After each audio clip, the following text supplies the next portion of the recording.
Tama ang sinasabi ng puso mo. Ako nga ito ay ginawa na niya. Kung ganoon lang sana kadali ang lahat. Nang magbalik siya sa Pilipinas ay wala sa plano niya na aminin kanino man ang totoong nangyari dahil isa siyang militar at ang mga tulad niya ay sumumpang, "What you see, what you hear, when you go, leave it here."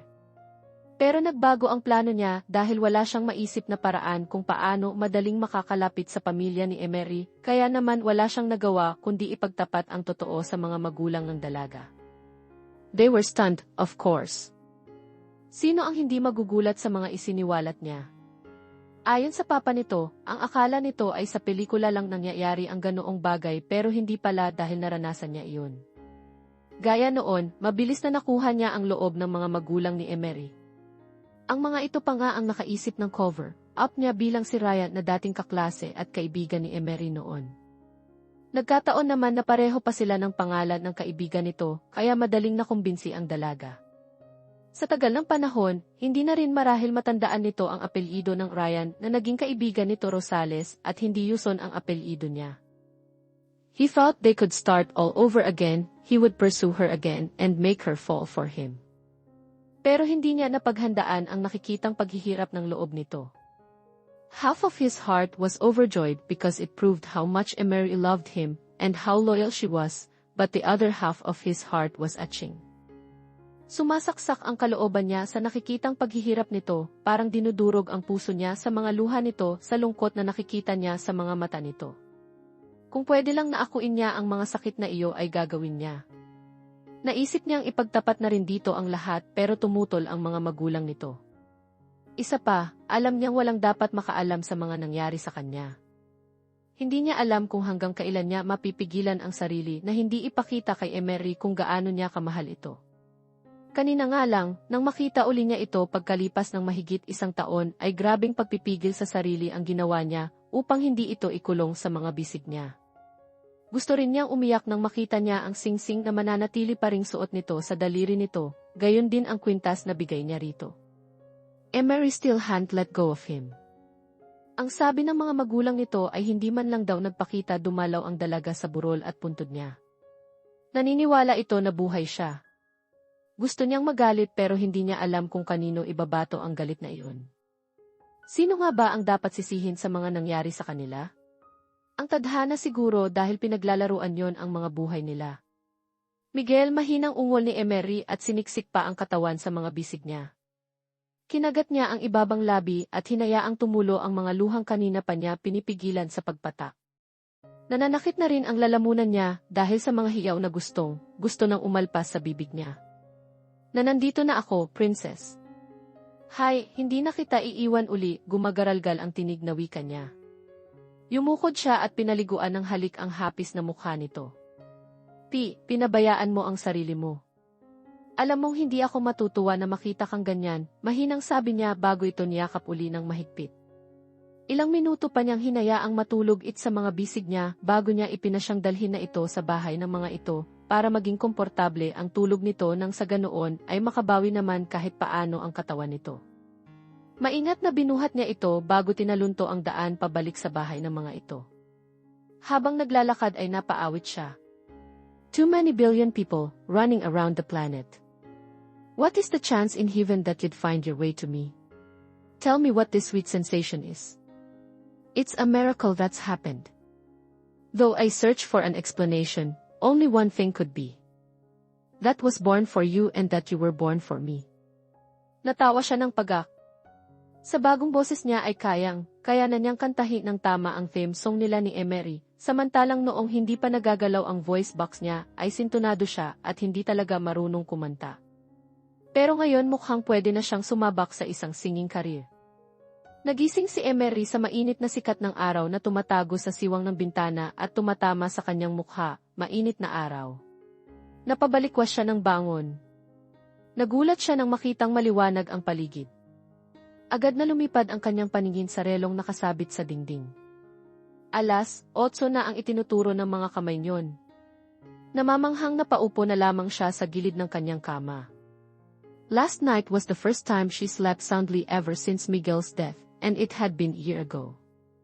What happened? Natatandaan niyang pinanonood niya ang paglubog ng araw nang atakihin na naman siya ng pangungulila kay Miguel. Dumating si Ryan at hinayaan nitong umiyak siya sa balikat nito. Aminin man niya o hindi ay talagang gumaan ang pakiramdam niya. She didn't know why she felt so at home with him. Maybe it was because he reminded her of Miguel. Kapag nakapikit nga siya ay parang si Miguel ang nasa tabi niya.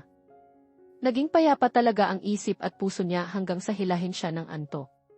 Si Ryan din ba ang nagbuhat sa kanya papunta sa kwarto niya? Kung susumahin ay mahigit 12 oras siyang natulog. Gaya ng nasabi na niya, sa unang pagkakataon mula nang mamatay si Miguel ay naging payapa ang tulog niya. Wala ang pangulila rito at ang bangungot na laging sumasali sa pagtulog niya. Payapang payapa ang tulog niya. Para siyang ipinaghele na hindi niya mawari. Pakiramdam nga niya ay may malamyos na tinig na kumakanta, kaya lalong naging mahimbing ang tulog niya. Sunod-sunod na katok sa pinto ang gumambala sa pagmumuni-muni niya. Bumaba siya ng kama at binuksan ang pinto. Ang mama niya ang napagbuksan niya. Nagulat siya nang yakapin siya nito ng mahigpit. Ma! Nag-aalalang sambit niya nang makitang mangyak-nyak ito. Magiging maayos na ang lahat. Anak, wika nito na hindi niya maunawaan kung ano ang ibig sabihin. Pasimpleng pinahid nito ang mga luhan, hindi nito napigilan sa pagpatak. Nasa baba ng pala si Ryan. Bumaba ka na. Ikaw na lang ang hinihintay namin sa almusal. Hinalikan pa siya nito sa pisngi at niyakap uli ng mahigpit bago ito lumabas ng silid. Ganoon na ba talaga kalaking pasakit at pag-aalala ang idinulot niya sa kanyang mga magulang, naging makasarili ba siya para hindi mapansin na hindi lang siya ang nahihirapan sa mga ginagawa niya? Ang pagdadalamhati lang niya ang napagtuunan niya ng pansin at nakalimutan niyang may mga magulang din siyang nag-aalala para sa lalo siyang napangiwi nang makita niya ang refleksyon niya sa salamin. Ako ba talaga ito? Napapantastikuhang hinaplos niya ang hapis na pisngi. Ang mga labi niyang dati ay natural na mula, ngayon ay walang kulay at tuyot na tuyot. Nangingitim din ang paligid ng mga mata niya. Muntik pa siyang mapasigaw nang mapagtuunan ng pansin ang nagmamantikang noo at ilong niya. Pinamamahayan na ang mga iyon ng whiteheads at blackheads. You just not only look like a complete mess, Emery. You look like hell, anya sa sarili. Kung nabubuhay lang si Miguel, tiyak na hindi nito magugustuhan ang makikita nito sa kanya ng mga sandaling iyon. Napangiti siya ng mapait. Ang akala niya ay perpekto na ang buhay niya. Mayroon siyang mapagmahal na mga magulang, magandang trabaho, at napakabait na boyfriend. Ano pa ba ang mahihiling niya? Subalit biglang gumuho ang mundo niya nang mamatay si Miguel at iwan siya nitong nag-iisa. Tinungo niya ang bedside table kung saan nakapatong ang litrato ni Miguel, a handsome knight in green beret. Ikaw lang ang mamahalir ko, Miguel, wika niya sa larawan. Pinahid niya ang pumatak na luha bago ipinasyang ayusin niya ang sarili. Marami siyang pagkukulang sa mga magulang niya. Kailangan niyang bumawi sa mga ito. She would move on and continue living although she didn't know how to do that. What would life be without Miguel? Miguel would forever be in her heart. He would stay there until she died. Pero siguro ay panahon na rin para makita ni kung saan nakahimlay ang mga labi nito. Tama, pupunta siya sa sementeryo at dadalawin niya ang puntod nito. Baka sakaling doon siya makatag ng kapayapaan. Naudlot si Emery sa pagbaba ng hagdan dahil sa eksenang bumulaga sa kanya. Ang papa niya ay seryosong nag-iisip at inaalisa kung aling chess piece ang gagalawin nito. Wrong move, anya sa isip nang makita niya ang chess piece na ginalaw nito. Checkmate, wika ng kalaban nito na walang iba kundi si Ryan. Magaling ka talaga, Hijo. Abay, 2 pagkatalo na ang nalasap ko sayo ngayong araw, wika ng papa niya na hindi maitago ang paghanga sa binata. Just got lucky, tito, pa, humble namang sagot ni Ryan. Ikaw pa lang at ang anak ko ang nakakatalo sa akin. Lagi ka ring talo kay Miguel, pa, sabad niya. Ipinagtuloy niya ang pagbaba ng hagdan. She saw her father's face light up. Tulad ng mama niya, ngiyak din ito sa saya pagkakita sa kanya. Nilapitan niya ito at hinalikan sa pisngi sa kanyakap. Kapagkuhan ay binalingan niya si Ryan at marahang tinanguan bilang pag-acknowledge sa presensya nito.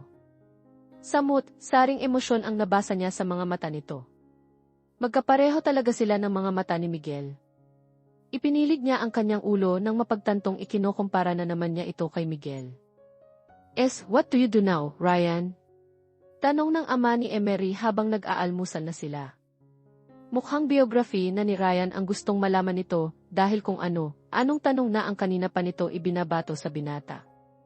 Siya naman ay tahimik lang na nakikinig sa usapan ng mga ito bagaman hindi rin niya maintindihan kung bakit parang interesado rin siyang marinig ang mga bagay tungkol dito. I'm a businessman now, tito, sagot ni Ryan. Kung ganoon, mayaman na talaga ito. Kung sa bagay, sa hitsura at pananamit pa lang nito ay makikita ng hindi nga ito basta, idagdag pa ang maautoridad na aura nito. Nagulat siya nang dumukwang ito at inilagay sa plato niya ang egg yolk ng hard-boiled egg na binalatan nito. Nakagat niya ang ibabang labi habang ang mga magulang niya ay nagpalitan ng tingin. Bakit hindi gayong ginagawa iyon sa kanya ni Miguel? Paborito niya ang pula ng nilagang itlog kaya madalas siyang ipagbalat niyo ni Miguel noon. Inilalagay nito sa plato niya ang pula ng itlog habang ito ang kumakain ng egg white. Napansin niya nang matigilan din si Ryan sa ginawa. Nabanggit ng papa mo na paborito mo ang pula ng nilagang itlog. Wala ka pa sa plato mo kaya ipinagbalat na kita, wika nito bago tila bale, walang ipinagpatuloy ang pagkain. Tama. Nabanggit ko nga kay Ryan, sabi naman ng papa niya. Thanks, sabi na lamang niya at ipinagpatuloy ang pagkain. Hindi niya ipinahalata na apektado siya sa ginawa nito. Pagkalipas pa ng ilang minuto ay tinapos na niya ang pagkain. Kapag kwan ay tumayo na siya. I hope you don't mind kung mauuna na ako. Binalingan niya ang kanyang mga magulang. May pupuntahan lang ako, ma. Gumuhit ang katuwaan sa anyo ng mga ito dahil sa sinabi niya. Matagal na kasi siyang hindi lumalabas ng bahay. Kung malalaman lang ng mga ito ang pupuntahan niya ay tiyak na aalala na naman ang mga ito kaya minabuti niyang huwag na lamang sabihin sa mga ito ang destinasyon niya. Sa pagkagulat niya ay tumayo na rin si Ryan, samahan na kita. Hindi ko kailangan ng kasama, mabilis na tanggi niya. I insist, sabi nito. Bigla siyang nainis. Napaka-adelantado at epal naman pala ito. Hindi ba nito sense na gusto niyang mapag-isa? Mabuti pang ang isama mo si Ryan, anak, para makapamasyal naman siya. Lihim siyang napangiwi sa sinabi ng kanyang papa. Paano pa siya makakatanggi? At ipapasyal pa niya ito. Pero wala na rin siyang nagawa kundi ang pumayag. Isasabay na lamang niya ito at ibababa sa bayan. Give me the key, sabi nito nang nasa garahe na sila. Tumaas ang isang kilay niya, gayunman ay ibinigay na rin niya rito ang susi. Ang akala niya ay maliligaw ito pero tamang daan ang tinatahak nito at hindi man lang nagtanong sa kanya ng direksyon. Maingat itong magmaneho. She bit her lip. Ganoon din magmaneho si Miguel. Ang kaibahan nga lang ay hindi siya nakahilig sa balikat nito, katulad ng ginagawa niya kay Miguel. Palakwento rin si Miguel, hindi katulad ni Ryan na napakatahimik at animo laging malalim ang iniisip. Ipinilig niya ang kanyang ulo. Bakit ba lagi na lang niyang ikinokumpara si Ryan kay Miguel? Itinigil na niya ang palihim na pagmamasid dito at itinutok ang paningin sa labas ng bintana. Itigil mo sandali, biglang sabi niya. Walang pagtutol na itinigil nito ang sasakyan. Mabilis na binuksan niya ang pinto at bumaba, saka malungkot na pinagmasdan ang bahay na nasa kalagitnaan pa lang ng construction. It was a 2-story house with a vast landscape. Iyon ang kanyang dream house. Pag-aari nila iyon ni Miguel. Agad na pinasimula ni Miguel ang construction yon pagkatapos niya itong sagutin. Doon sana sila titira pagkatapos ng kasal nila. Doon sana sila bubuo ng isang masayang pamilya. Pero wala na si Miguel at parang bulang naglaho na rin ang mga pangarap niya dahil kasabay ng pagkamatay ni Miguel ay ang pagkamatay rin ng mga pangarap niya. Miguel brought her heart with him and she knew she would never love again the way she loved Miguel. Isang malungkot na ngiti ang pinakawalan niya bago tinuyo ang mga pisngi. Hindi pa siya handang pasukin uli ang bahay na iyon dahil nagkalat ang mga alaala roon ni Miguel. Sa bawat sulok ng bahay na iyon ay makikita niya si Miguel, lalo na sa kusina kung saan doon niya ibinigay ang kanyang sarili sa binata. Ryan, tawag niya sa pansin nito nang makaupo na siya sa passenger seat pero hindi pa rin ito gumagalaw. Para itong natudla na diretsong nakatingin sa unahan ng sasakyan. Ipinagtataka niya kung bakit madilim ang anyo nito. Nagalit ba ito dahil tumigil sila roon at naabala niya ito? Kung magagalit lang pala ito, sana ay hindi na ito sumabay sa kanya. Binuhay na rin ito ang makina ng sasakyan at tahimik na nagmaneho. Ipinagkibit, balikat na lamang niya iyon. Where to? Maya-maya ay tanong nito. Sa sementeryo ako. Ikaw, saan ka ba pupunta? Pwede muna kitang ihatid sa pupuntahan mo, tapos, anong gagawin mo sa sementeryo? Magkasalubong ang mga kilay na tanong nito. Nagtataka na talaga siya rito. Kung makaakto ito ay parang may karapatan itong makialam sa buhay niya. Ano bang ginagawa sa sementeryo? Shopping. Mataray na balik niya. Kung ganito naka-adelantado ito ngayon, hindi niya gustong maging kaibigan uli ito. Nakakasira ng mood ang asta nito. Pwede ba, Emery, move on? Matagal nang patay si Miguel.